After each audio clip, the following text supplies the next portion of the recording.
basándonos únicamente en la información perceptual que obtenemos en T1. Entonces, solo necesitamos la información sobre las propiedades que le adjudicamos a una araña, como podría ser que son arácnidos, que su cuerpo no está segmentado, además posee una cabeza fusionada y con el tórax, y etcétera. Tal y como aprendemos en T2 al leer la definición de araña del diccionario. Esto puede aplicarse haciendo uso del siguiente razonamiento. X es una araña, mientras lo observamos en T1, todas las arañas son animales de 8 patas, X es un animal de 8 patas, mientras lo observamos en T1. De este modo ya no tendríamos que multiplicar archivos, porque bastaría con una propiedad del contenido del archivo mental para poder identificar identidades en el mundo. Y este ejemplo está inspirado en un texto de Lee que aparece al final de en las referencias bibliográficas.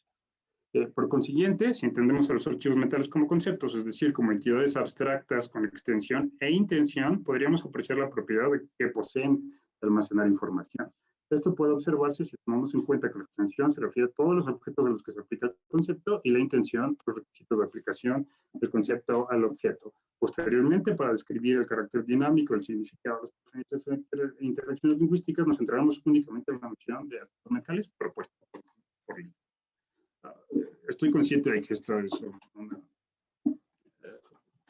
síntesis, probablemente los defensores de Fodor podrían argumentar un poco más, pero por lo menos para los propósitos de la ponencia me quedo con la definición de Lee. Y muy bien, la comunicación ante la ocurrencia de flexibilidad interpretativa. Para caracterizar a los fenómenos lingüísticos que influyen en el cambio del significado lingüístico, se ha optado por utilizar la noción de flexibilidad interpretativa en líneas generales. Flexibilidad interpretativa se puede caracterizar de la siguiente manera. Una expresión de una emisión lingüística E tendrá la propiedad FI, de flexibilidad interpretativa, si y solo si la manera en la que se comprende el significado de E cambia dependiendo de la ocurrencia en la que se ha formulado. Es importante hacer énfasis que la flexibilidad de la flexibilidad interpretativa es solo una propiedad de las expresiones de emisiones lingüísticas, es decir, de las manifestaciones particulares en las que se formula una preferencia y no de las emisiones mismas. A veces se ha denominado esto flexibilidad semántica o Cohen le llama innovación conceptual. Parece que en la literatura contemporánea sería más apropiado hablar de sensibilidad contextual extrema, pero ya había escrito en la ponencia el año pasado y por eso me quedé con esta definición, pero bueno, solo voy a hacer declaración. Es decir, en este caso lo que se analizarán serán las instancias particulares de una palabra, tokens. No obstante, también la flexibilidad interpretativa puede cambiar el significado con vectorización, como en el siguiente caso de ambigüedad. La biblioteca posee algunos de los libros de Quine. La ambigüedad está en que los libros de Quine pueden referir a los libros escritos por Quine o a los libros que fueron propiedad de Quine, ¿no? Y no es muy difícil advertir que los lenguajes naturales poseen un alto grado de flexibilidad interpretativa. Y uno de los filósofos que describió una propiedad en el lenguaje natural, con esta propiedad del lenguaje natural, fue Jonathan Cohen. Ahora, ¿cómo es posible que se dé la comunicación ante la ocurrencia de flexibilidad interpretativa? Una manera de responder a este interrogante es apelando a la modulación. La modulación consiste en el procedimiento de ajustar el significado, cuando esto se requiera, que se formula en un contexto de emisión lingüística que puede diferir del significado literal de las palabras. Específicamente, modulación en un sentido más técnico o estricto significa, abro una cita de François Recanati, en el contexto, el significado de las palabras se ajusta o modula para encajar en aquello de lo que se está hablando. Modulación del sentido es esencial al habla, cuando usamos más o menos un conjunto fijo de lexemas para hablar acerca de una variedad indefinida de cosas, situaciones y experiencias. Mediante la interacción entre los significados de nuestras palabras y la situación particular de la que se habla, se contextualizan sentidos modulados apropiados a la situación inmediata. Cierro la cita de François Recanati.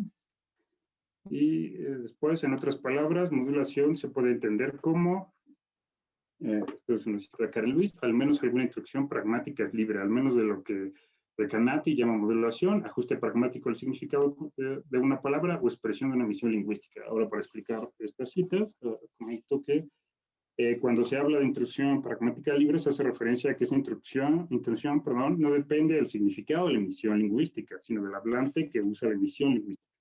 En lo tocante a la flexibilidad interpretativa, lo más relevante se encuentra en que la modulación permite ajustar el significado literal de una preferencia e intención comunicativa del hablante. Particularmente, cuando el mencionado significado difiere considerablemente de una interpretación literal de esta emisión, permitiendo que el interlocutor entienda exactamente lo que está lo que el hablante le ha querido decir. Quizás es una exageración decir que entienda exactamente o que se aproxime razonablemente a entender lo que le ha querido decir el hablante. Y para aclarar este tipo de ajustes, lo que queremos decir, muestro estos ejemplos, ¿no? De modulación pragmática. Juan dijo en la ocasión, en el Museo de Historia Natural de Londres, observé a Charles Darwin sentado en las escaleras principales.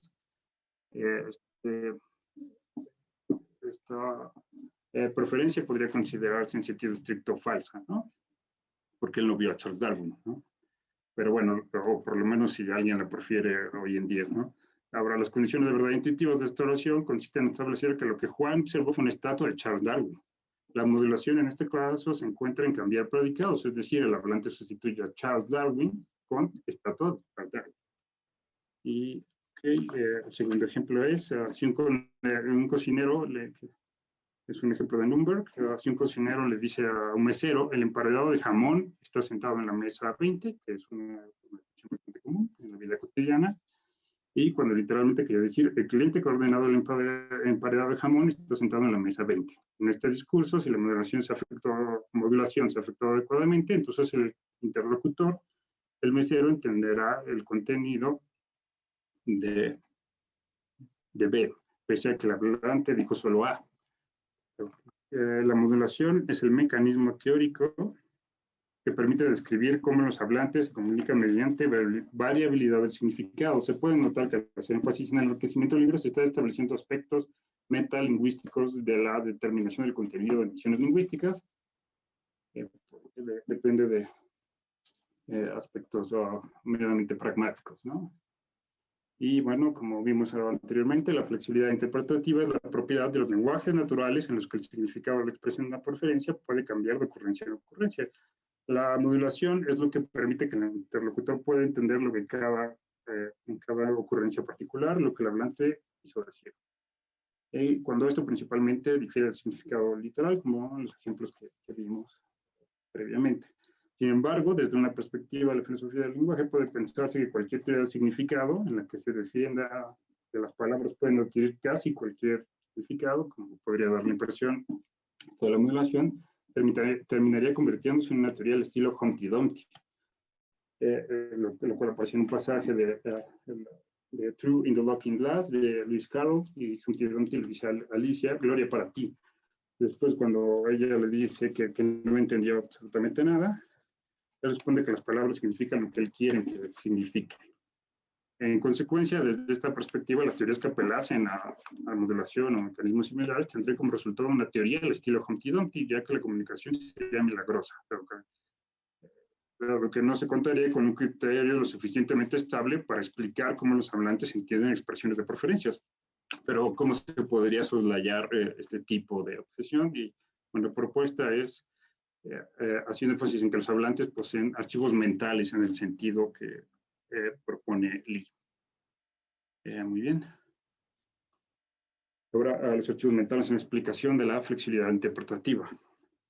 Los archivos mentales, entendidos como cuerpos de información, poseen un alto poder explicativo para la elucidación de la comunicación mediante la ocurrencia de flexibilidad interpretativa.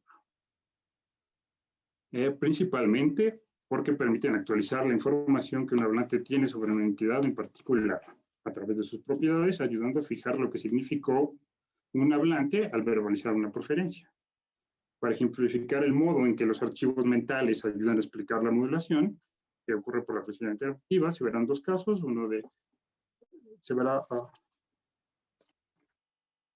Perdón, un solo caso, por cuestiones de espacio, me voy a quedar con un solo caso. Es el ejemplo E1, es el ejemplo de François Recanati. Después de su primer encuentro, Aristóteles invitó a Jackie a pasar una semana en su yate. Ella estaba leyendo la Metafísica, donde Aristóteles dice que el conocimiento es una necesidad humana básica. La ambigüedad se encuentra en el nombre Aristóteles, nombre propio de Aristóteles, que aparece en el ejemplo, porque en el ejemplo refiere a dos individuos diferentes. En la primera ocurrencia del nombre se hace plausiblemente, porque, bueno, Canati simplemente presupone eso, no aclara más, pero bueno, se hace referencia a Aristóteles Onassis, y en la segunda Aristóteles, el filósofo. ¿Cómo es que los archivos mentales podrían ayudar a explicar este caso de flexibilidad interpretativa o cómo sería posible la comunicación si es que hay flexibilidad interpretativa? Ok. Los archivos mentales no siempre son estables porque van cambiando conforme el conocimiento semántico de los hablantes se actualizan. Esto puede ocurrir en los casos en los que los hablantes se dan cuenta que tenían información errónea de referente, lo que podría suceder en el caso del nombre de Aristóteles, ya que es, bueno, altamente probable que alguien solo pueda asociar dicho nombre con el filósofo, fallando en reconocer la ocurrencia de Aristóteles, del ejemplo que refiere a Aristóteles Onassis.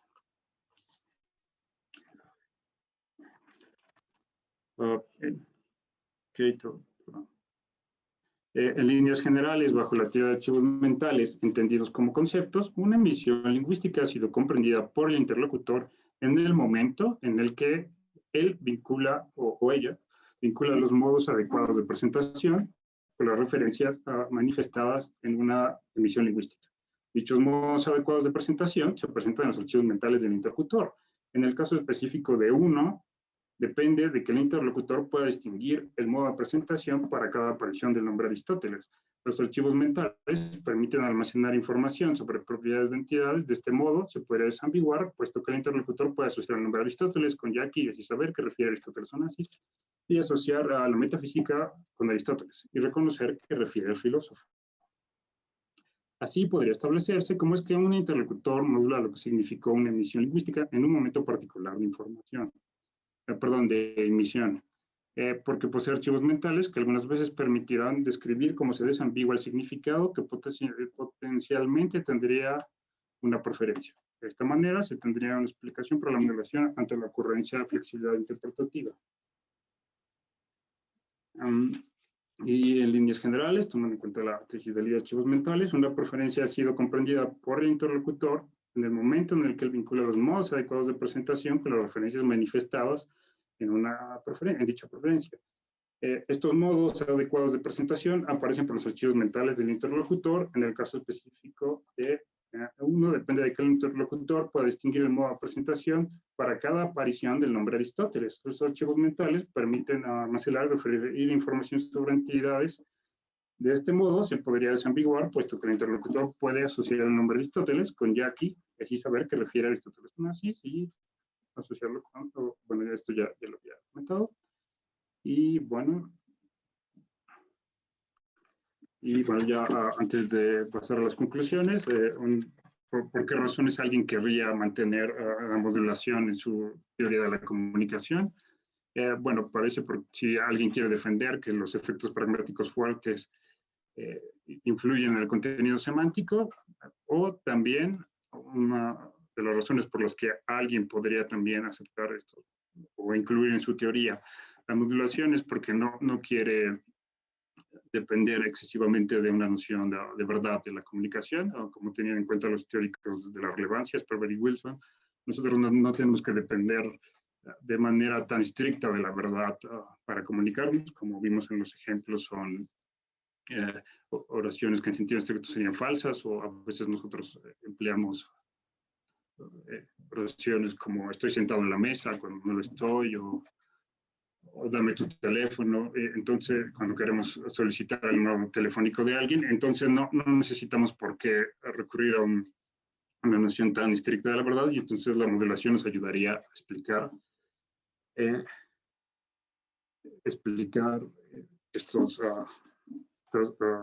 este tipo de comunicación. Y bueno, y estoy consciente de que esto obviamente requiere mucho más trabajo, pero al menos muestro una síntesis de esto y aquí presento las conclusiones. La caracterización de los archivos mentales como conceptos resulta más clara que la tesis contraria, porque así se evita la multiplicación de entidades. Esto ayuda a esclarecer la noción de que son cuerpos de información, explicando con mayor facilidad el modo en el que estos archivos contienen información sobre entidades en el mundo, también como las propiedades de esas entidades ayudan a referirse a ellas. Y la segunda es, si se considera que la inclusión de modulación tiene poder explicativo en las teorías de la comunicación, la adición de archivos mentales permitiría aclarar la información que utilizan los interlocutores para realizar dicho proceso pragmático. Esto de mi parte y muchas gracias.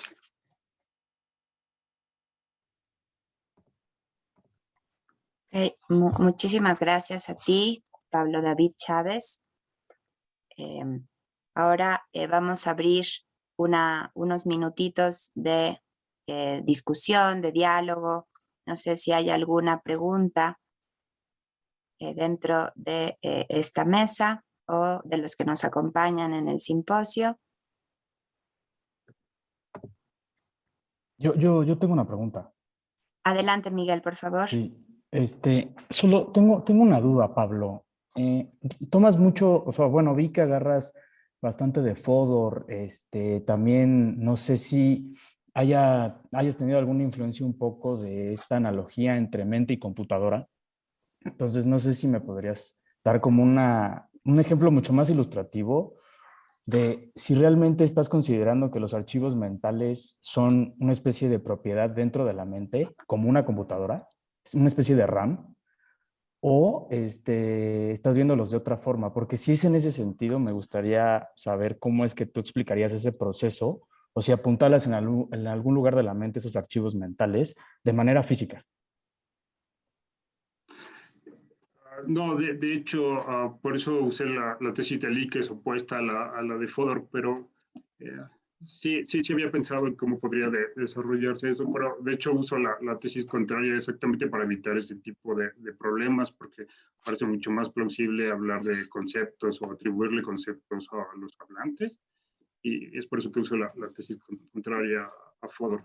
Y él, hasta donde recuerdo, él también usa este tipo de nociones para intentar resolver el puzzle de Frege, el Frege's puzzle, cuestiones así, pero justo es lo que quiero eludir y por eso usé la tesis opuesta de Fodor para evitar exactamente, porque esas son las objeciones que se suelen hacer a los archivos mentales, ¿no? Que si en realidad solo son meramente metáforas y qué poder explicativo podrían tener. Y eso es algo que quiere evitar Lee y por eso me hace en su caracterización sobre los archivos mentales y por eso preferí usar a Lee. Y gracias por tu pregunta. No, gracias a ti. Muchas gracias, Miguel y Pablo, por tu respuesta. Tenemos otra pregunta de Martín Frique. Adelante, por favor. Sí, muchas gracias. Me pareció muy interesante, pero también tengo una pregunta sobre precisamente la aclaración con respecto a Lee, la concepción de Lee. Entendí bien, entonces, que según Lee y según la concepción que tú quieres usar, los archivos mentales son simplemente conceptos, un tipo de concepto. Y entonces, ¿por qué habla de archivos mentales entonces? O digamos, estamos entonces diciendo simplemente que para comunicarnos tenemos conceptos, digamos, que son variables o que se modifican en su extensión todo el tiempo cuando, digamos, estamos escuchando a alguien. ¿Es esto la idea? Y es esto un concepto, digamos, que es adicional a lo que normalmente entendemos como conceptos, o es, por ejemplo, en el caso de Aristóteles, ahí tenemos no sé, me imagino que tenemos un concepto de Aristóteles formado y luego entrando en la comunicación es ahora un nuevo concepto que además asociamos a lo que está dicho y que se modifica, como parece suceder con los archivos mentales, que se agregan o quita información en el transcurso de la comunicación. Nada más ahí un poco la aclaración, si se puede decir más sobre cómo funciona esto. Sí, muchas gracias, doctor. Sí, ese es un problema en el que había pensado, de por qué sí son conceptos, porque habría que llamarles archivos mentales, y creo que lo hace como para resaltar las propiedades que tendrían los conceptos de funcionar como archivos mentales, o, digamos, almacenar información de cierta forma y permitir referirse a objetos en el mundo. Creo que tiene que ver con ese aspecto, sí, es por eso y exactamente para este argumento en favor de esta idea, y bueno, me parece correcto que para hablar como de entidades teóricas más estables, menos obscuras, porque sí, como comenté en la pregunta anterior, a veces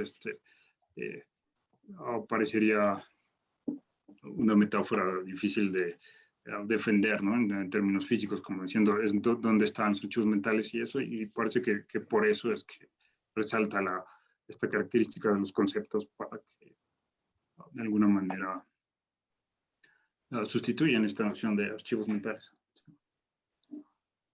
O mejor dicho, para que se conviertan en los archivos mentales, bueno, o resulte una entidad teórica mucho más clara que una mera metáfora.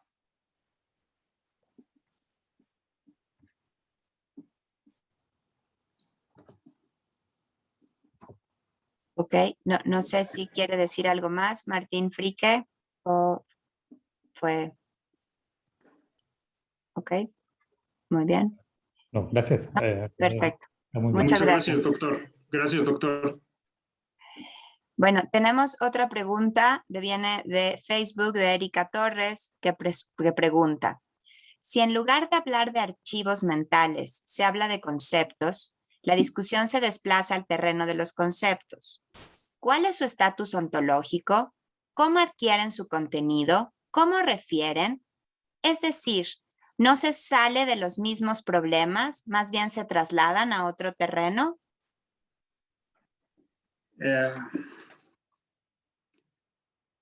Pues sí, podría.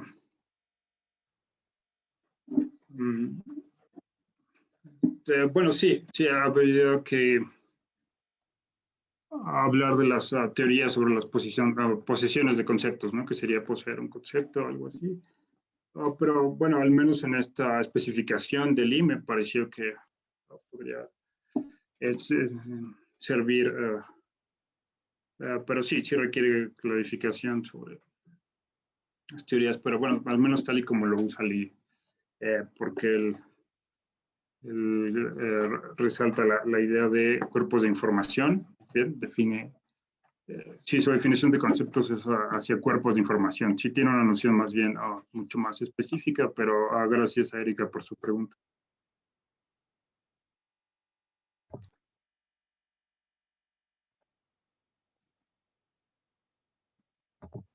Muchas gracias, Pablo David, por tus preguntas y respuestas. A mí también me surge una pequeña pregunta y que va un poquito en paralelo con lo que plantea Erika Torres, ¿no? O sea, si de alguna manera, o sea, como que podrías profundizar un poco en cuáles son las ventajas de empezar a hablar de un archivo mental, ¿no? O sea, sí entiendo que está superando un poco esta noción pues más representacionalista, más computacionalista que nos plantea Fodor, y que eso ya me parece maravilloso, pero pienso incluso si esto nos podría ayudar a pensar, no sé, en archivos que estén más cargados afectivamente, ¿no? O que nos dan una idea más clara de los preconceptos, ¿no? O sea, si pensamos, no sé, en neonatos, en infantes prelingüísticos, ¿no? O sea, si nos podrías decir cómo profundizar un poco en eso, ¿no? ¿Qué ganancia epistémica adquirimos cuando hablamos de archivos en vez de representaciones o más fodorianas, pues? Muchas gracias, Pablo. No sé, bueno, quizá la idea es No sé si, bueno, es que en una intuición preteórica uno pensaría que, digamos, la función de los archivos mentales es almacenar información, ¿no? Creo que quizá si apelamos a esa noción de que ofrece Lee, me parece que al menos ayudaría a comprender un poco cómo es que podemos almacenar bueno, información, sí, pero sí, pero desde luego haría falta explicar con mayor detenimiento, ¿no? Esos procesos, algo así. Pero creo que esa es la razón principal, almacenar información y referir a objetos. No sé, no tengo tan claro qué ventajas tendría ahorita por el momento, pero sí. Ok, muchas gracias. Yo me imagino que de alguna manera sí puede ser más útil para la comunicación, ¿no? O sea, como que ya tienes en este mismo archivo como varias otras elementos, ¿no? Y quizá como que amplía, complejiza un poquito más el fundamento de una mejor comunicación. Pero bueno, te agradezco muchísimo, muy interesante como ya estar empezando a superar a Henry Fodor, que creo que es interesante, ¿no? Claro que él empezó a hablar de una estructura, de una arquitectura cognitiva que nos es muy útil, pero sí está padre ya empezar también a generar, sobre todo con lo resbalosa, ¿no? Que es la concepción de representación mental, ¿no? Creo que empezar a generar nuevas nociones, pues es en sí mismo una virtud, ¿no? Así que pues muchísimas gracias por lo que nos muestras aquí, por lo que nos das. Aplausos. Okay, muchas gracias. Muchas gracias a ti, Pablo. Y bueno, vamos a pasar con nuestra segunda ponencia de esta mesa, llamada Mente, Memoria y Diversidad. Vamos a darle la palabra, por favor, a Miguel Ángel Vives Ponzanelli. Él nos va a hablar de la muerte cerebral de la mente para sustentar la inclusión y la diversidad. Dado que tenemos un poquito más de tiempo, Miguel, también si quieres hacer una breve presentación respecto a ti, una breve semblanza, pues también será muy bienvenida. Adelante. Perfecto. Muchísimas gracias. Bueno, ahorita antes de que les empiece a compartir mi pantalla, me presento. Soy, bueno, como dijo Jimena, Miguel Ángel Vives Ponzanelli. Estudié filosofía en la Ibero y, bueno, estoy planeando en irme a la maestría en Berlín, si todo sale bien, claro. Bueno, básicamente me he especializado mucho en tres áreas. Primero, filosofía de la mente, ciencias cognitivas, neurociencia, escritura creativa de ficción y cine. Entonces ahí tengo un librito en Amazon por si alguien lo quiere comprar. Se llama Apeiron, valga la redundancia en el campo filosófico. Y bueno, básicamente esa ha sido como el área de especialización, ¿no? Ahora, vamos a empezar con esto. Tiene mucho que ver con el artículo de investigación que hice en la licenciatura y bueno, se conjunta muy bien, hace mancuerna muy bien con el tema, ¿no? De inclusión y diversidad. Entonces, les voy a compartir mi pantalla.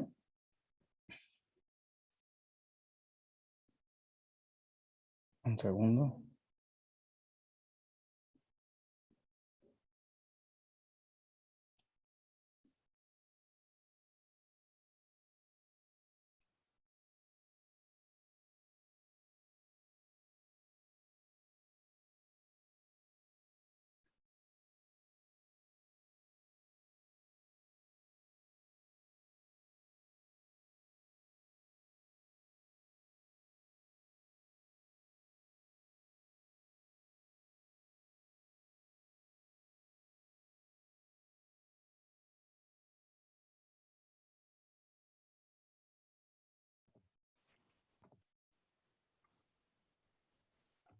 Parece ser que Miguel tuvo algunos problemitas. Yo creo que quizá apretó el botón equivocado y se salió sin querer. Vamos a esperar unos segunditos o minutitos para su regreso. Tengan un poquito de paciencia, por favor.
Ya está regresando Miguel. Ahorita nos contará si tuvo algún problema. Ya, Adelante, aquí Miguel. estoy, una disculpa, el internet me falló ahorita de repente, No te disculpen. preocupes. Adelante. Perfecto. Ok, no sé si ya la pueden ver, creo que ya se puede ver. Sí, muy bien. Perfecto. Ok, bueno, pues vamos a empezar. Bueno, este es el índice, les voy a dar un breve contexto para adentrarnos bien en la problemática que voy a estar hablando, porque, pues claro, hay un marco teórico histórico que tenemos que tocar un poco. Igual, puede que haya gente que no está muy versada también en el tema. Siempre me gusta mucho empezar con un breve contexto de qué fuerzas, qué cosas originaron todo esto de lo que voy a estar hablando, porque obviamente todas las diversas disciplinas que se empezaron a fragmentar dentro del mundo filosófico, pues primero no empezaron siendo fragmentadas ni únicas ni particulares, ¿no? Vienen de un lugar y comparten muchas cosas, todas estas disciplinas comparten muchas cosas, se entremezclan. Entonces, vamos a empezar con nuestro amigo Descartes, que tenemos que hablar de él necesariamente si empezamos a hablar, y más de lo que yo voy a hablar, que es esta separación entre mente y cuerpo.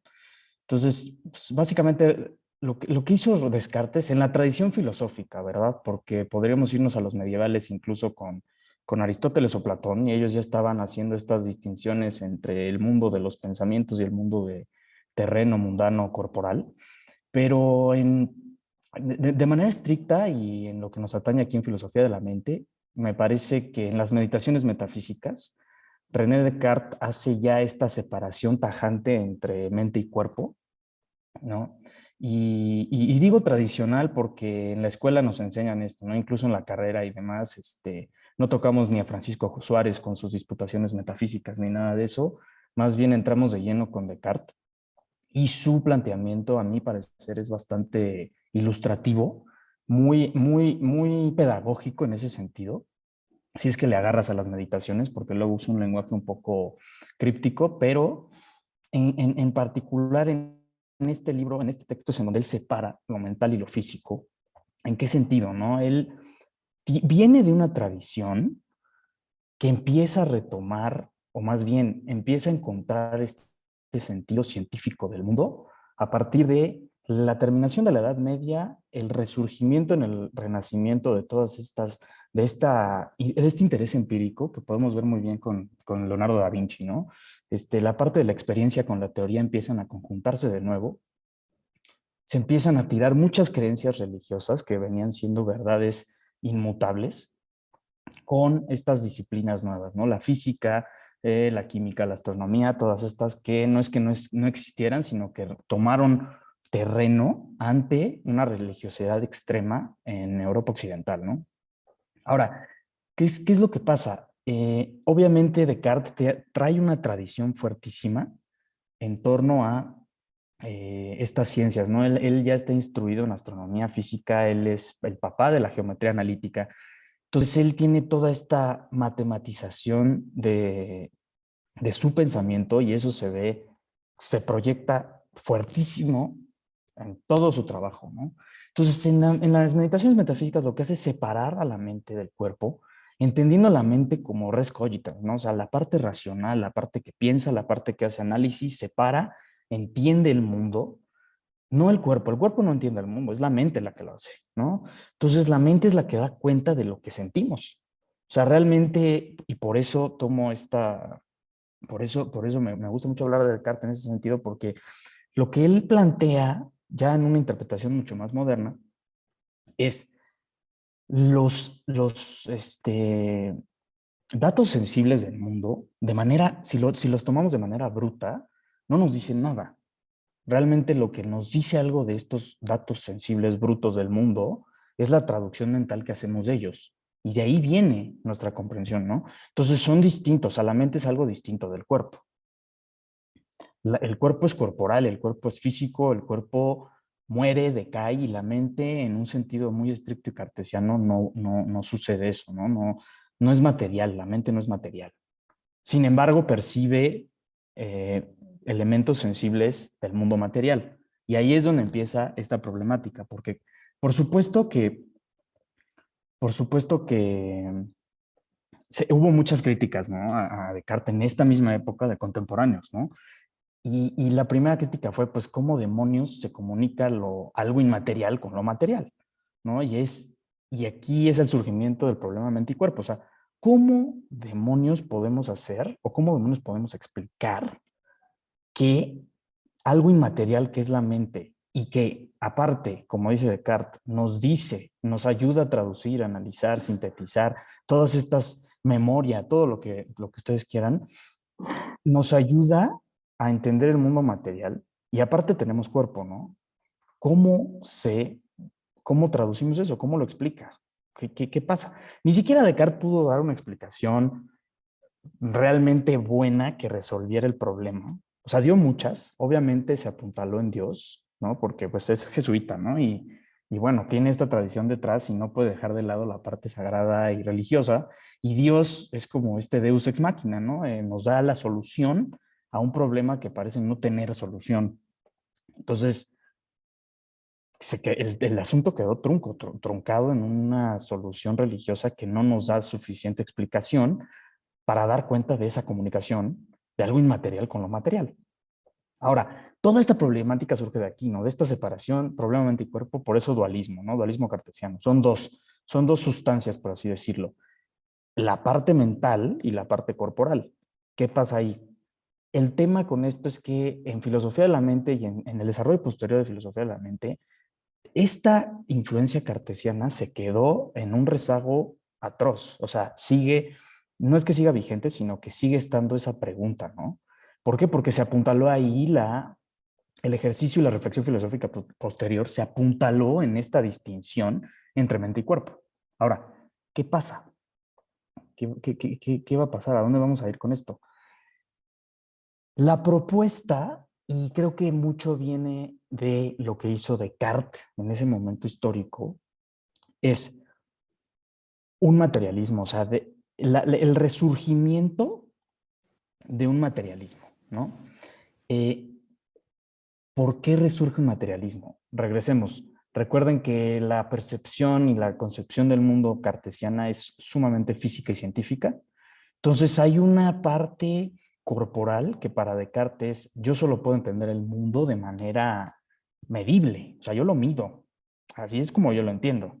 No hay una interpretación, no. Aquí son datos duros. Yo quiero medir las cosas y lo que no se puede medir y no se puede adecuar a ciertos esquemas de medición realmente no tiene esa importancia que tendría que tener con la realidad. Y ahí vendría la distinción entre sueño y demás. Ahora, ¿es una visión mecanicista del mundo? Claro, porque está Leibniz y está Newton en la misma época. O sea, están ahí grandes pensadores científicos que están modificando la manera en la que entendemos el mundo. Todavía no está la física cuántica. Entonces, la concepción es mecanicista. O sea, hay un determinismo súper fuerte que se va a posteriormente transformar en un materialismo, ¿sí? Ahora, vamos a definir materialismo, ¿no? Hay una tendencia y hubo una manera importante de concebir la materia. Si ven la conexión mecanicista, es esta determinación de las cosas, ¿no? Cómo funcionan de manera mecánica. En sus piezas, las piezas que componen a las cosas que podemos tocar, si podemos entender cómo funcionan sus piezas, podemos explicar esa cosa o ese objeto en particular. Ahora, obviamente esto deviene en el siglo XX, ¿no? Deviene desde la influencia de estos pensadores como Newton, como Leibniz, como Descartes. Y entra el materialismo, que se viene dando en filosofía desde hace o sea, hace mucho, ¿no? Empieza con Richard Boyle en el siglo XVI, que es un filósofo irlandés, pero obviamente la concepción materialista se modifica fuertísimo. Pero aquí les pongo una definición general, que es la que yo voy a tratar aquí, que ya viene después de casi que lo que entendería Marx también y demás pensadores, sin meternos a ellos. Pero aquí se las pongo. Es básicamente subrayar la primacía ontológica de la materia frente al espíritu y la prioridad del conocimiento científico, experimental y teórico frente a otros tipos de conocimiento, religioso, místico o extrasensorial. Entonces nos estamos metiendo básicamente en es bastante reductivo. ¿Por qué? Porque se mete a la parte de percepción sensorial, no extrasensorial, como aquí lo pongo, ¿no? Básicamente lo que tú puedes percibir con tu cuerpo. Ahora, el tema del materialismo es que, obviamente, si desde ahorita ya pueden estar viendo los puntos de encuentro que tiene con el mecanicismo y este pensamiento científico fuerte, pues el materialismo es muy ad hoc, ¿no? ¿Por qué? Porque yo solo quiero explicar lo que puedo tocar, puedo medir, puedo sentir, tan, se acabó, ¿no? ¿Qué pasa? Después de Kant, empieza a haber una fragmentación de esta teoría y se empieza a redefinir lo que se entiende por materialismo, ¿no? Siempre siguiendo esta vena desde Descartes y Newton y Leibniz de este cientificismo duro, ¿no? Mecanicista.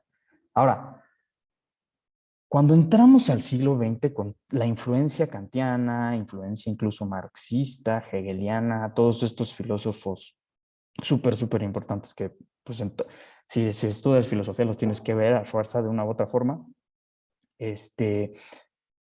En filosofía de la mente, que se empieza a gestar como tal, como una disciplina aparte, finales del siglo XIX, siglo XX ya establecido, ¿qué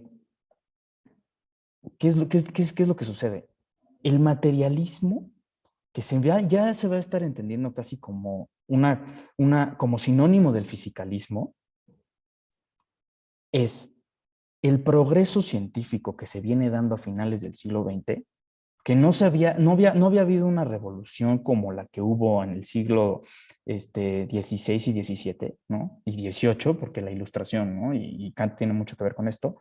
Empieza a haber esta superposición del planteamiento científico sobre el planteamiento religioso, místico y extrasensorial, ¿no? Empieza a haber un cambio de jerarquía. Ya no, la religión ya no está arriba. Vamos a poner a la ciencia arriba. ¿Qué es lo que pasa? Deviene en el siglo XX con nuevos planteamientos científicos que no se habían dado antes. ¿Cuál? En particular, Planck llega y empieza a descubrir los cuantos, ¿no? Empieza a explicar por qué hay diferentes tonalidades de luz cuando se calienta diferentes tipos de materiales. Y llega Einstein, teoría de la relatividad, el efecto fotoeléctrico, cambian completamente la dinámica de cómo observamos el mundo y vuelve a tener imperancia, vuelve a ser importante la materia. Pero ahora la materia no solamente la que puedes tocar de manera macro. La materia se compone de un sinnúmero de cosas a nivel micro, son universos a nivel micro, que se comportan de una forma completamente distinta a lo que entendíamos como física newtoniana. Ya no hay un determinismo. Ahora todo es incertidumbre y casi nadie entiende lo que está pasando ahí. Hacemos nuestro mejor intento, pero hasta ahí. Entonces, la ciencia vuelve a tener otro empuje, vuelve a tener otro bestseller, por así decirlo, ¿no? Llega con un segundo bestseller y dice, mira, todavía hay más que descubrir y es la materia la que importa. Esto es lo que tenemos que ver. Algunos podrían argumentar que lo cuántico puede ser hasta extrasensorial porque pues realmente no lo percibimos ni traducimos de manera macro, solamente a partir de aproximaciones y de los estudios de estos físicos austriacos, ¿no? A finales del siglo XIX, siglo XX. Ahora, ¿qué es lo que empieza a suceder? Surge el Círculo de Viena y el Círculo de Viena es esta interpretación filosófica de este nuevo bestseller, que así es como le voy a poner, que es la física cuántica y el nuevo progreso científico. O sea, el progreso científico tiene que ver con el avance que inevitablemente y en algún momento, y esto suena súper casi que de materialismo histórico, va a llegar a poder explicar todo. O sea, va a llegar a poder explicar cada una de las partes que componen el todo, la materia X o Y. Ahora, la interpretación filosófica de las ciencias empíricas por el Círculo de Viena es justamente el punto de partida de entender a la mente ya de una manera material y física. ¿A qué voy con esto? Y por eso les di todo este contexto desde Descartes. El cerebro, en principio, porque se supone y se ha entendido que el órgano que controla los estados mentales es el cerebro, si lo podemos explicar de manera material y cómo cada una de sus partes se interrelacionan y funcionan entre ellas, podríamos explicar a la mente. Esa es la problemática inicial y ese es el planteamiento, ¿no? Y viene muy bien sustentado por los filósofos del Círculo de Viena, que empiezan con una filosofía lógica del lenguaje súper, súper fuerte y reductiva, ¿no? Podemos hablar de Neurath, Carnap, Schlick, estos fuertísimos y excelentes pensadores que empiezan a hacer una correlación entre el lenguaje y hechos del mundo, ¿no? Hay una identidad entre lo que sucede y lo que nosotros traducimos en nuestra mente. Ahora, partiendo de ese planteamiento, llegan en 40, 50 a partir de las nociones que se desprenden del Círculo de Viena y estos filósofos súper lógicos, lingüísticos, con un empirismo positivista súper, súper fuerte, a plantear ahora desplazar, no solo entender el lenguaje y el mundo como puramente empírico, científico, progreso, sino también ahora en una relación con la mente. Vamos a entender a la mente así. Se puede. En principio, por lo que argumentan, se podría, ¿no? Ahora, no saben y no sabían que se estaban metiendo en un problemón, ¿no? Porque sigue siendo un problema, ¿no? Esto no es algo que se resuelve de un día para otro, no es enchilame otras, como dirían aquí en México.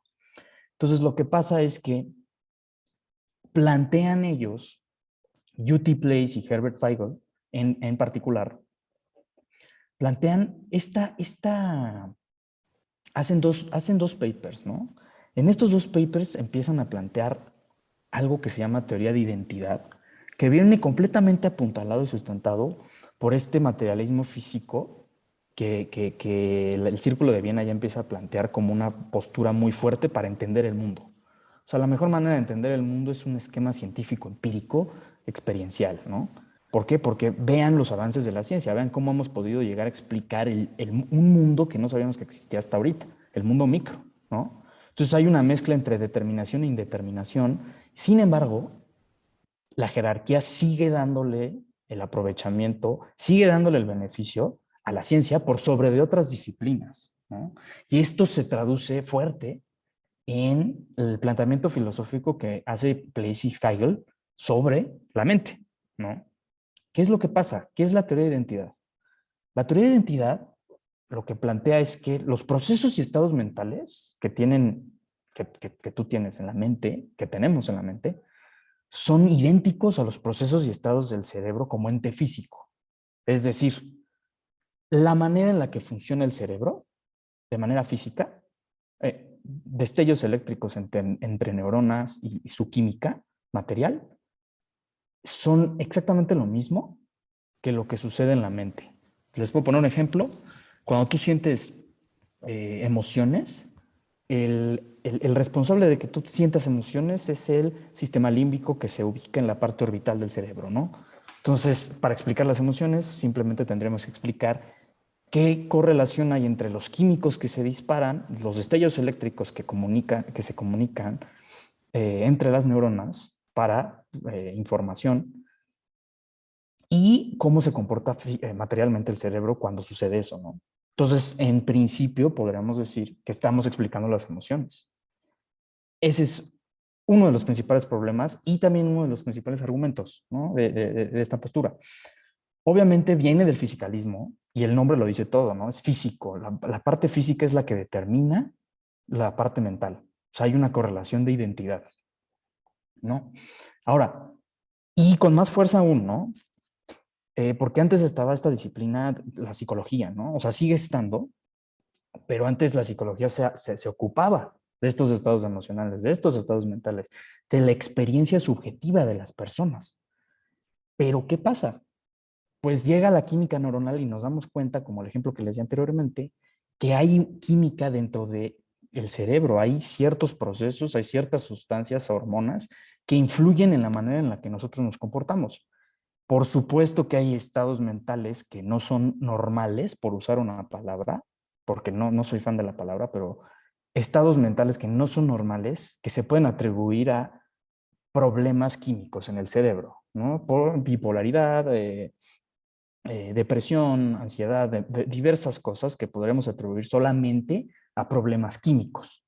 Y de ahí se explica. Hay un determinismo en el cerebro, ¿no? Entonces el problema y cómo se llama la presentación es vamos a plantear la muerte del cerebro entendido de esta forma. El cerebro como algo físico. Ya el órgano, o sea, vamos a quitarnos esa noción de el cerebro como un ente físico que puede explicarse solamente de manera física y determinista. Y vamos a hacer esa muerte conceptual como hizo Nietzsche con Dios. Vamos a matar al cerebro para poderlo entender de una forma distinta, sin dejar de lado varios de los supuestos que trae consigo, ¿no? La parte científica, porque sí nos dicen varias cosas. Ahora, el siglo XXI, y me agarro de lo que acabo de decir para esto, empieza a hacer una relectura de esto, porque se apuntala la tradición en entender a la mente así, filosóficamente y científicamente. Y eso hace que haya una exclusión de otras disciplinas para explicar a la mente, por supuesto. Vamos a hacer un cuestionamiento material de lo que es la mente, ya no solo físico. ¿Por qué? Porque hay muchos agujeros argumentales dentro de ese planteamiento para con la mente. Por supuesto que los hay. Ahora, el tema es, vamos a criticar. ¿Por qué? Porque si queremos matar al cerebro, tenemos que matar al órgano. Tenemos que decir, ¿sabes qué? El órgano ya no es la mejor manera de comprender a la mente. No solo el órgano. El órgano está dentro de un lugar espacio-temporal. Está conectado con diversas partes. No solamente neuronas. Hay un cuerpo. Hay una parte exterior. O como diría Roger Bartra en su excelente libro Antropología del Cerebro, hay un andamiaje externo, ¿no? Hay un exocerebro, como él lo llama, que ayuda al cerebro que está dentro de tu cráneo a comprender e interpretar el mundo que hay afuera. Y eso es lo que queremos hacer aquí. Ahora, esto viene en el siglo XXI, esto llega desde, y ahorita me voy a meter con eso porque hay mucha teoría feminista y varias interrelaciones de diversas disciplinas que ayudan a generar esta crítica dentro de filosofía de la mente, ¿no? Entonces, primero, ciertos cuestionamientos que tendríamos que estar haciendo y que son los que dan pie a la propuesta que vamos a hacer aquí, matar al cerebro. ¿Cuál es la justificación de una reducción física de la mente? O sea, ¿realmente hay una justificación detrás de hacer una reducción tan tajante de la mente? ¿O simplemente nos estamos yendo por la vía que viene por tradición? Y aquí me meto un poco con Kuhn y las revoluciones científicas. O sea, realmente nos estamos yendo por un paradigma, ¿no? Es un conjunto, porque ni siquiera Kuhn lo explica bien, ¿no? Pero hay una manera de pensar que viene apuntalada por una tradición y su justificación viene de esos éxitos. O sea, éxitos y muchos otros que no fueron éxitos, sino fracasos, pero este progreso que se tiene casi como lo dice Horkheimer y Adorno en la dialéctica de la ilustración, ¿no? Este progreso casi mítico de la ciencia, que se viene entendiendo así, lo va a lograr, ¿no? Vamos a poder explicar todo de manera determinista científica. ¿Por qué? Porque es muy práctico hacerlo así. Es muy práctico. No nos gusta la indeterminación. No nos gustan los números que no son naturales. Ese es el problema, ¿no? De ahí no se sigue que sea la respuesta correcta, ni la que más nos pueda dar, ni la que más apertura tenga para poder, ahora sí, incluir muchas disciplinas, porque la mente es muchas disciplinas, ¿sí? Nada nos ha entendido así. Ahora, no se genera una jerarquización científica sobre otras disciplinas. Claro que se genera una jerarquización. Obviamente la ciencia tiene el puesto número 1. ¿Por qué? Porque de ella se siguen las demás. Vamos a explicar la mente solo de manera científica porque esa es la única forma, ¿no? Porque hay muchos elementos físicos y químicos que entran en el proceso de lo mental. Entonces la ciencia es la mejor manera. La ciencia nos da el mejor esquema para entenderlo. ¿Neta? O sea, ¿realmente es así? Y por supuesto que este planteamiento que les estoy comentando, que les estoy desarrollando, sigue partiendo de un dualismo modificado. Claro que ya no es el mismo dualismo que Descartes nos dio en el siglo XVII, ¿no? Pero sigue teniendo mucha vigencia porque se sigue haciendo esa separación y vamos a entrar ahorita con los supuestos de filosofía de la mente moderna. Obviamente hay más, yo estoy tomando estos dos muy generales, que agarro de un pensador austriaco que se llama Gasser, que me parece que lo ilustra muy bien, para ver que el problema de lo mental sigue estando apuntalado por esa separación y no tendría que haberla. Entonces vamos a entrar con los supuestos, ¿no? Hay dos supuestos en filosofía de la mente moderna, el dicotómico y el de acceso privilegiado. Vamos a explicarnos un poco. El dicotómico asume a lo mental y a lo físico como dos marcos conceptuales diferentes que no son reducibles entre sí. Ahora, lo mental y lo físico son dos marcos conceptuales, o sea, son dos esquemas de entender a la mente distintos, y el uno no es igual al otro, o sea, no podemos decir que uno es igual al otro. Entonces, de entrada, ahí ya estamos viendo que hay un problema con la parte de identidad, de que los estados mentales son lo mismo que los estados físicos en el cerebro, ¿no? De entrada, ahí ya hay un problema. Los podríamos explicar, pero no podemos reducirlos el uno al otro, ¿no? Entonces, si se dan cuenta, aquí todavía sigue habiendo esta separación. Incluso con este materialismo tajante que dice que son lo mismo, sigue habiendo una separación porque podríamos todavía plantear la cuestión de ¿y cómo se comunican? ¿No? No me has resuelto Descartes, no me has resuelto Feiglin, no me has resuelto Uti-Place. Y el segundo es acceso privilegiado. El sujeto es el primero que sabe que tiene estos estados mentales, ¿no? O sea, está en la mejor posición que cualquiera para saber que estos estados son instanciados, que están sucediendo, puesto que él es el que tiene el acceso inmediato a ellos. O sea, hay una subjetividad. Por eso somos privilegiados en tanto que estados mentales propios, ¿no? Entonces, si se dan cuenta ahí, no podemos reducir lo mental a lo físico, no son iguales, y el acceso privilegiado es yo soy el sujeto es el que mejor, o el que tiene el acceso instantáneo de entender que hay un estado mental que está sintiendo una emoción, que está percibiendo algo, ¿no?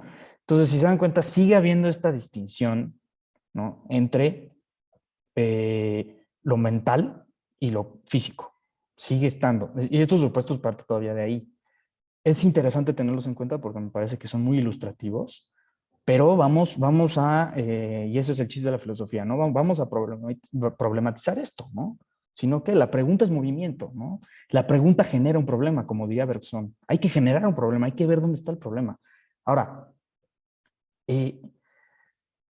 la propuesta para poder atacar este problema, ahora sí, de lo más lleno que se pueda, yo me agarro mucho y me gustó mucho el planteamiento que hace Victoria Pitts Taylor.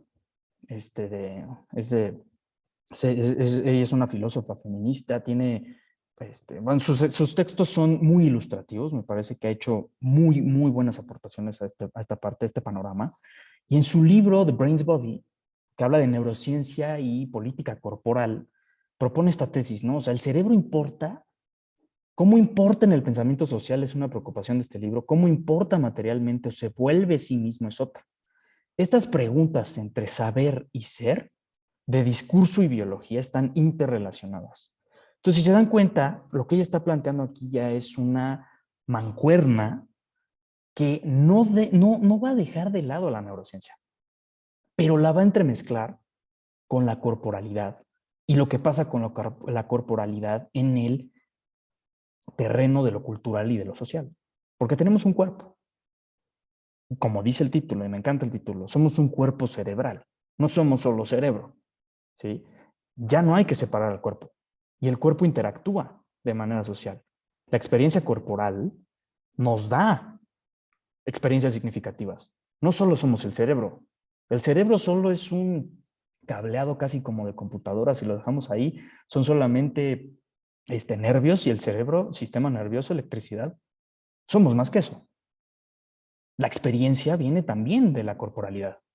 Entonces, lo que propone Pitts Taylor, y ahorita les voy a decir exactamente el concepto porque yo sigo defendiendo la postura materialista, pero la postura materialista que Victoria Pitts va a proponer, ¿no?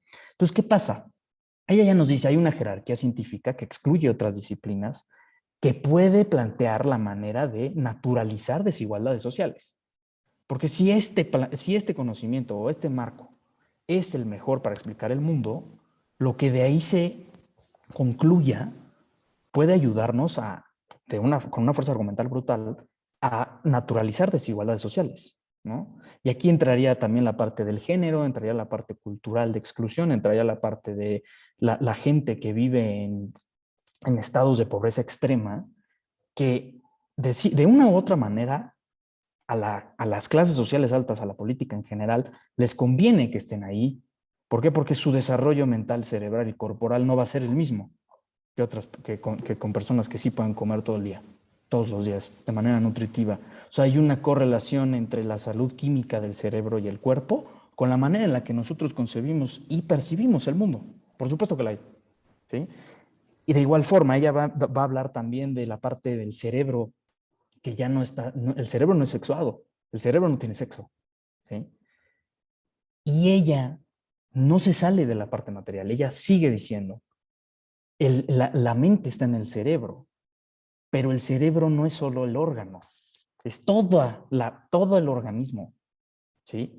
Entonces, sí, no podemos dejar de lado a la ciencia, pero es un marco normativo nada más que nos ayuda a percibir el mundo.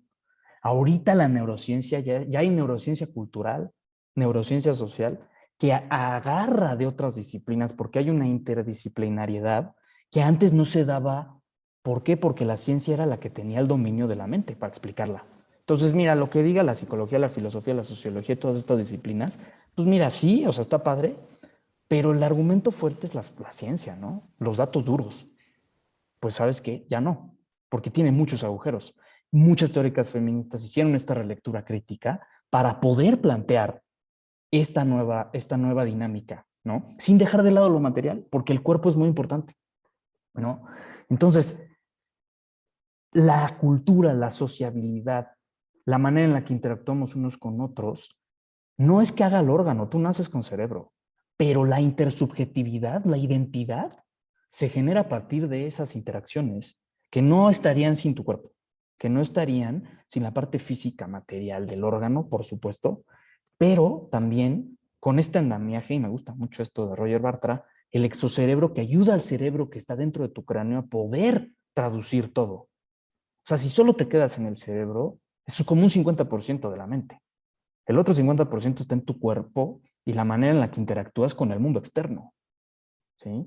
También puedo hacer esta analogía con el Umwelt que propone Jacob von Uexküll, este biólogo alemán, que es justamente el mundo circundante, ¿no? Tú tienes un mundo circundante, lo que te rodea, tus límites corporales y la manera en la que esos límites interactúan con otros límites de otros objetos u otras personas u otro contexto social, ¿sí? ¿Por qué? Porque la manera en la que tú piensas, como dice Victoria Pitz, ¿no? La manera en la que el cerebro se vuelve sí mismo tiene todo que ver con la interacción social, no solo del cerebro neuronal y cómo traduce la parte sensible de los estímulos externos, sino también con la parte en la que esa traducción tiene un significado para ti, porque genera identidad. La identidad no solamente química, porque si pudiéramos explicar con serotonina la felicidad, pues bueno, la literatura es un desvarío, ¿no? Hay una conjunción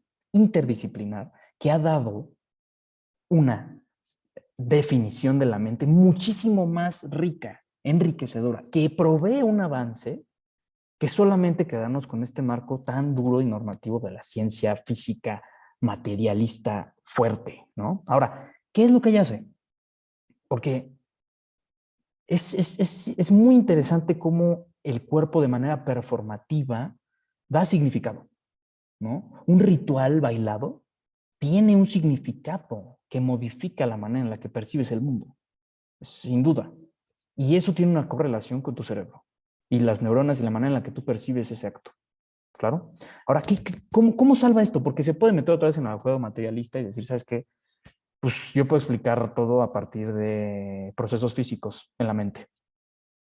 Ok, pero me tendrías que explicar entonces cómo es que esos procesos físicos se traducen en experiencias intersubjetivas, ¿no?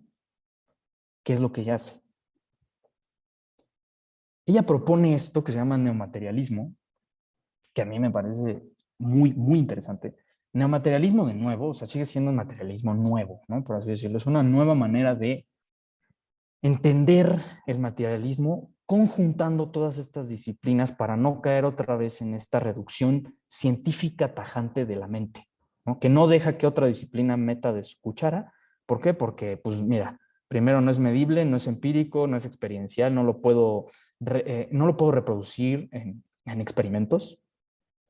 No, nada que ver. Lo que ella propone es justamente no dejar eso de lado, pero mezclarlo. Ahora, el neomaterialismo es un cerebro corporal cultural, ¿no?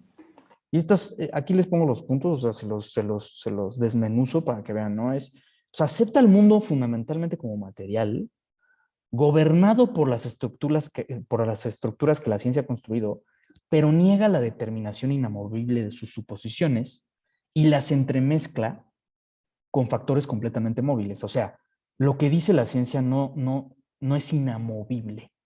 Otras disciplinas pueden entrar y hacer críticas a esas suposiciones para modificarlas, y no necesariamente desde el campo de la ciencia fuerte.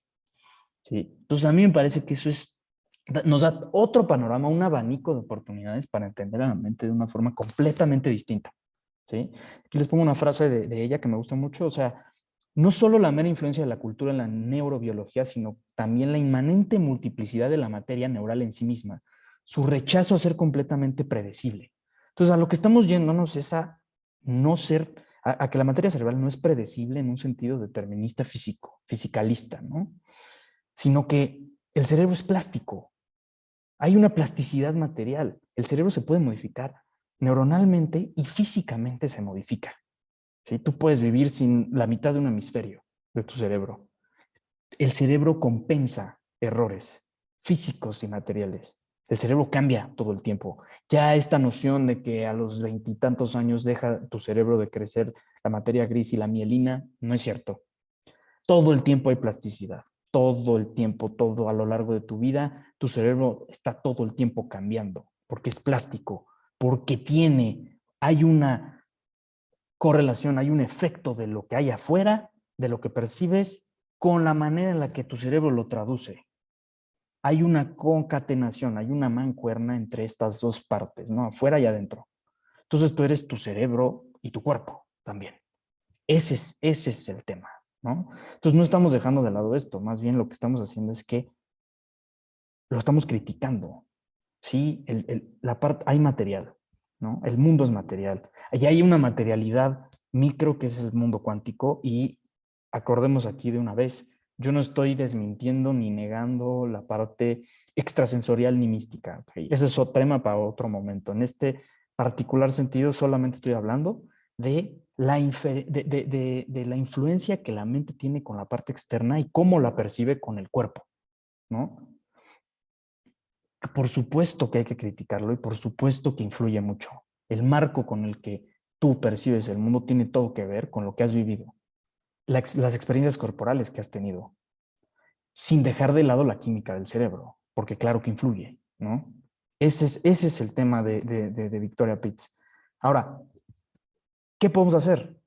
Porque a mi parecer, este neomaterialismo todavía puede entrar en conflicto con esta separación, ¿no? O sea, sigue partiendo de estos supuestos que vimos anteriormente, ¿no? De cuerpo y mente, y ahorita los estamos juntando, pero sigue habiendo un materialismo de fondo que podría separarlos otra vez. Sí, está muy padre, pero la química sigue siendo la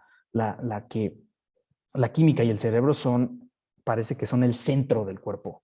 De ahí se toman las decisiones, de ahí se mueve el cuerpo también. Y el cuerpo es nada más un agente ahí pasivo que no hace nada. Y lo que propone Pitts es lo contrario, ¿no? Es que sí, que están juntos, están combinados, pero ¿cómo salirnos de esa dinámica? Porque sí, al final del día sigue defendiendo un materialismo, aunque sea neo, con todas estas nuevas variantes que incluyen otras disciplinas y la información que estas disciplinas nos pueden hacer para quitar y volver nómada estas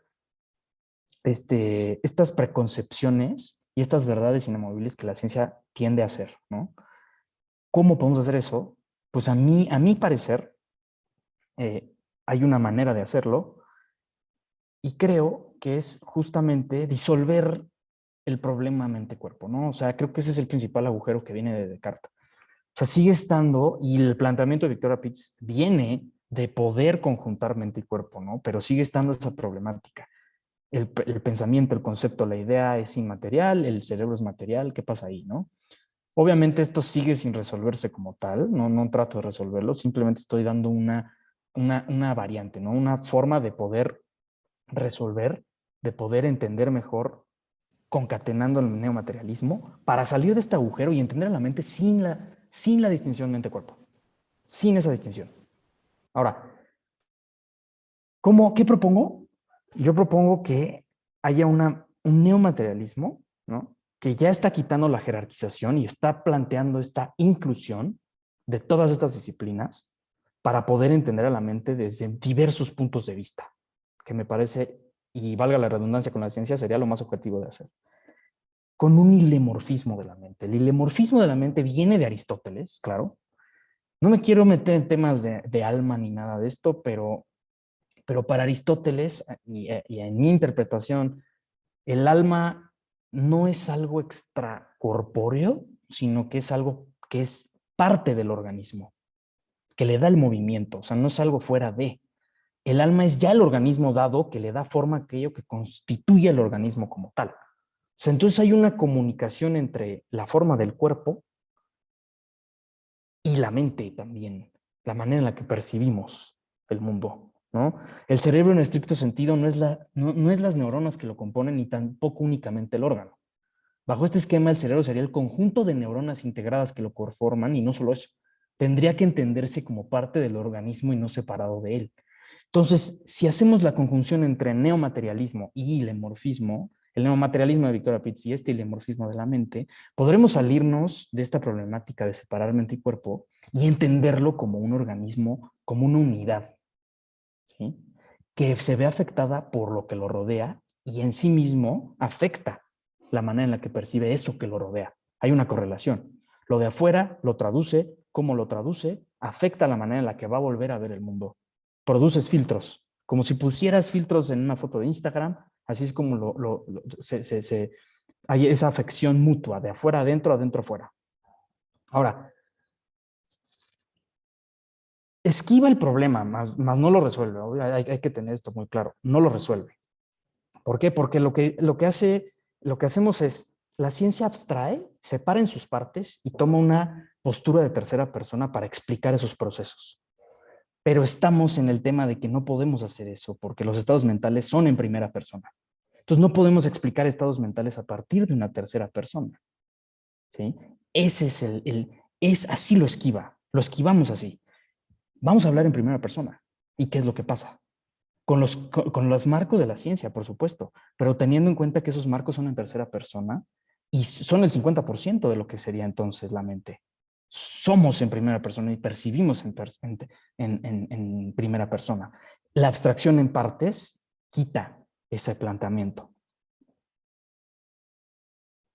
Ahora, pues el cerebro corporal helemórfico es esta mente cerebral que ya no hace esta distinción entre mente y cuerpo, y es una unificación entre lo que nosotros hacemos y cómo lo hacemos, tiene un significado corporal y mental también. Entonces, la relación entre lo social, cultural, completamente de interacción con la parte externa, este mundo circundante, este exocerebro, modifica la manera en la que percibimos el mundo y nos salimos del problema de distinguir mente y cuerpo. Son una sola unidad, ¿no? Ahora, habría que explicar diversas cosas de lo mental, estoy completamente de acuerdo, pero me parece que este marco es una aproximación que nos va a dar muchísimo más apertura para explicar justamente todas estas dudas que sigue habiendo, porque hay muchísimas, ¿no? Entonces, ya para cerrar, pues la aportación, ¿no? O sea, la inclusión pues viene de, ya no hay un punto apuntalado de donde se pueda partir para entender a la mente. El órgano muere, pero renace con el cuerpo cerebral. Hay una pluralidad de puntos divergentes que se mezclan y lo contemporáneo es interdisciplinar sin jerarquía, se comparten entre ellas. No hay una jerarquía, hay diversos puntos de vista que aportan a un punto en particular, ¿no? Y la diversidad pues viene de la diferencia que marca la plasticidad. Hay diferencia, es nómada, el cerebro es nómada, todo el tiempo está cambiando, pum, pum, pum. Hay que seguirle el paso. ¿Por qué no se lo vamos a seguir? Y la interpretación puede y tiene que ir de la mano con el conocimiento científico. Todas estas disciplinas le aportan y la ciencia aporta también. No sé, habría que hacer una disolución también entre ellas. Podría ser. Bueno, eso es todo. Eso es todo de la ponencia. Gracias. Pues muchísimas gracias, Miguel. Muy interesante el camino epistémico por el que nos llevas desde Descartes hasta pues quizá podríamos decir perspectivas más encarnadas y situadas de la mente. No sé si hay alguna pregunta dentro de nuestro simposio, dentro de nuestra mesa.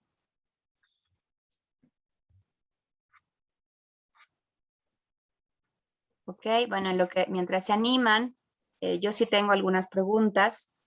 Pues bueno, además de agradecerte, pues además de la información que nos das, pues que lo hayas hecho de manera tan dinámica, ¿no? Y eso siempre se agradece, ¿no? Se escucha mejor, hay mejor retención de la información. Entonces, sobre todo mi pregunta va un poco en el sentido de todas estas nuevas perspectivas que ya no son tan nuevas, ¿no? Que comenzaron más o menos en los 80s, en los 90s del siglo pasado, pero que justamente ponían el pie en esta cuestión, ¿no? En cómo tenemos que dejar de pensar a esta mente descarnada, ¿no? A esta mente que solo está dentro del cráneo y cómo más bien tenemos que pensar en mentes encarnadas, intercorporales, ¿no? Porque constitutivamente esta mente, esta conciencia, pues también va a tener una relación intrínseca tanto con el cuerpo como con el entorno, con ese entorno que es social, con ese entorno que es ambiental. Entonces se vuelve esta unidad unificada, ¿no? Me parece interesante que tú pues retomas a Aristóteles, retomas a esta filósofa australiana que nos comentas, pero me queda un poquito la duda, ¿no? Sobre todo porque incluso mencionas a Juan Oexkul, que por cierto no es alemán, es de Estonia, era ruso en realidad al principio, antes de que hubieran todas estas divisiones geográficas. Pero me parece interesante que lo menciones, porque lo que hace interesante Juan Oexkul es al darle cabida a una fenomenología de cualquier tipo de organismo, ¿no? A una fenomenología de la vida. Para empezar, se sale un poquito de muchas de estas dualidades que tú nos presentas, ¿no? Más allá de mente y cuerpo, pues también esta idea de que pues solo los seres humanos tenemos conciencia, ¿no? De que solo los organismos vivos humanos tenemos mente. Entonces, un poco en ese sentido, ¿dónde queda la experiencia fenoménica encarnada, situada, ecológica dentro de tu modelo? ¿Tú crees que hacer un diálogo con estas perspectivas cognitivas encarnadas, corporizadas, ecológicas, lo que se ha dado por llamar la cognición 4E, crees que podría fortalecer este argumento final que nos muestras? Muchas gracias. Sí, no, gracias por tu pregunta. Sí, una disculpa por lo de Westcol. Es que yo consulté en unos libros viejísimos del Ibero de Westcol y ahí decía que era como austriaco-alemán, pero bueno, gracias por la aclaración. Sí, mira, yo sí no parto, yo no parto, o más bien no comparto la idea de Westcol que solo el humano tiene esta conciencia. O sea, es que sigue, si volvemos a meternos ahí, volvemos a poner la jerarquía de que no, es que es el humano, ¿no? Es que el humano, vamos a hacer esta antropología de todo lo demás para entender lo mental y de ahí entender lo mental que se separa del humano. Entonces yo no pondré esa jerarquía, yo creo que yo iría con lo que tú estás planteando. Creo que entender esa fenomenología también tendría que ser entender que hay fenomenologías distintas que a lo mejor se salen de nuestro marco conceptual. Y aquí me agarro un poco, no sé si conoces el trabajo de estos biólogos chilenos que tienen un libro que se llama Autopoiesis. Entonces ellos plantean esta parte de tendríamos que entender a los organismos en un dominio fenomenológico distinto a partir de sus condiciones y limitaciones biológicas que probablemente nosotros no podamos del todo traducir y procesar. Y me parece que la apertura que yo estoy planteando podría darnos cabida a entrar ahí, ¿no? A que la conciencia animal, esta parte que se ha relegado, porque sé que se ha relegado como en un segundo plano de no, es que animales, ¿no? No, yo creo que sí hay algo ahí, creo que hay algo que salta de nuestro concepto y nos arde que salte. Entonces creo que nos tiene que dejar de arder y entrar y decir, bueno, probablemente haya cosas que nos ayuden, ¿no? Creo que sí, eso. Ok, sí creo que justo dialogar un poquito con las teorías de la autopoiesis o de la autoorganización también daría un poquito más de robustez a tu argumento, ¿no? Sin duda lo que plantean Francisco Varela y Humberto Maturana, pues sí fue una tremenda ruptura dentro del pensamiento epistémico, ¿no? O sea, ¿por qué? Porque justamente ellos van en este sentido de pensar a la vida, ya no solamente en términos adaptacionistas, sino empezar a pensar a la vida como esos procesos de autoorganización, pero que siempre igualmente van a necesitar, ¿no? Es una condición necesaria, no suficiente, pero sí necesaria, ¿no? El hecho de tener esta interacción con el entorno, ¿no? O sea, la unidad funcional de la vida sería esta célula, ¿no? Como un ejemplo paradigmático, pero la célula, claro que tiene sus propios procesos, se autoorganiza dentro, pero siempre va a necesitar esta barrera semipermeable que es la membrana, ¿no? Para estarse comunicando con esa matriz extracelular, ¿no? Ha habido muchos problemas de tratar de llevar esta continuidad de la vida y la mente, esta tesis, llevarla, ¿no? a pensar que la autopoiesis se puede pensar como dentro de una mente consciente. Ahí, ¿por qué? Porque hay muchos niveles de organización que hay que tomar en cuenta. Pero sin duda creo que tienes toda la razón y mucho de lo que plantean ellos, ¿no? Que además pues son de alguna manera las nuevas ciencias cognitivas, cada vez tienen más base empírica, además de una base filosófica. Entonces pues eso también ha llevado a que empezaron siendo como perspectivas alternativas y cada vez, o sea, yo no podría decir que son hegemónicas, pero sí ya dialogan de una manera mucho más equitativa, ¿no? Con estas perspectivas más tradicionales.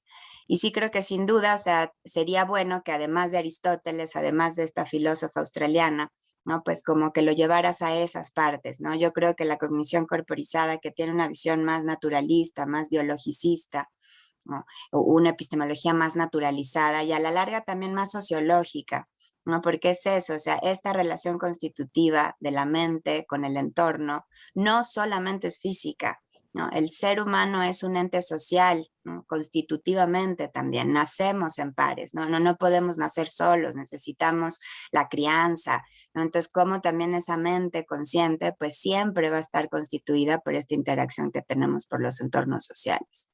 Entonces, pues yo te invito a que también en estos ingredientes que nos planteas, que está muy interesante la propuesta, pues también invites a estas premisas de la cognición corporizada, de la cognición 4E, que creo que podría robustecer mucho tu argumento. Sí, muchísimas gracias. No sé si hay alguna otra pregunta, comentario, alguien que quiera comentar algo. Ok, bueno, pues parece que no. Entonces, bueno, vamos a dar por terminada esta segunda mesa de nuestro simposio de Filosofía de la Mente y Ciencias Cognitivas en este Congreso de la Asociación Filosófica Mexicana. Les agradecemos muchísimo tanto a los ponentes que nos acompañaron en la primera como segunda mesa del día de hoy, durante el turno matutino, y obviamente también a todos los organizadores que están súper pendientes, ¿no? Con todas las dificultades que implica que esto sea en modalidad virtual. Así que pues les agradecemos infinitamente y bueno, los invitamos, vamos a tener otra mesa más por la tarde y también el día de mañana, por la mañana. Así que ahí dentro de toda la página de la FM está el programa completo.